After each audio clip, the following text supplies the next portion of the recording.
Football খেলতেছে ইহুদিরা, সে যুক্তরাষ্ট্রে খেলতেছে, আবার সেখানে মদ সাপ্লাই দিচ্ছে এবং সেখানে হোটেলগুলো নরনারী একসঙ্গে থাকছে। এখনও জিনার অভাব নাই। আর আমাদের দেশের এই মাগুরার নাম আমজাদ না, মাগুরার আমজাদ তার নিজের 10 কাঠা জমি বিক্রি করে রিসান দিয়ে বড় ফেলাক দেছে। এই বদমাইশ তার বাবারে কোনো দিন একটা জামা বানাই দিয়েছে? তোর 10 কাঠা জায়গা বিনিয়ে এই রিসেন দিয়া যে কাপড় দিয়ে সাপ্লাই দিচ্ছে জার্মানির পক্ষে গেছে, এটা সম্পূর্ণ হারাম। তার দলিল বিসমিল্লাহির রহমানির রহিম, ইয়া আইয়ুহাল্লাযীনা আমানু লা তাত্তাখিযুল ইয়াহুদা ওয়ান নাসারা। আল্লাহ বলছেন ইহুদি নাসারাদেরকে বন্ধু হিসেবে গ্রহণ করো না, তাহলে তোমরাও ইহুদি নাসারা।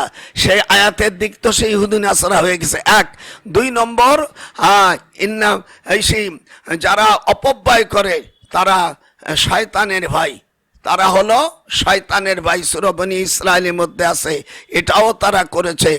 আর ইসির মধ্যে তুমি মুসলমানের দল হলো দুটি, একটা হলো হিজবুল্লাহ আর একটা হিজবুস শয়তান। তোমরা হিজবুস শয়তানের দিকে চলে গেছো। এরা নামে মুসলমান, আসল অরিজিনাল মুসলমানের সন্তানেরা না।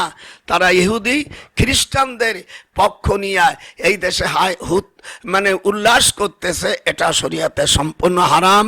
নামাজ পড়বে না, রোজা করবে না, রাত বেরে জাগে জাগে এই শয়তানদের খেলা দেখতেছে। আমি ফতোয়া দিচ্ছি, যারা এগুলো করবে এদের তওবা পড়তে হবে, যেহেতু ইহুদিদের সাপোর্ট করা যাবে না।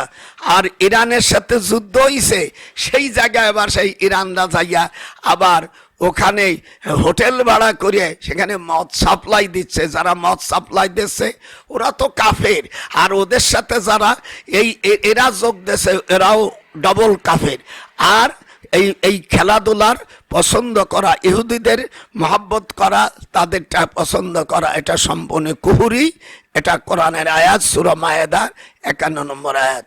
ওমা তৌফিকি ইল্লা বিল্লাহ, তাওয়াক্কালতু ইলাইহি উনীব।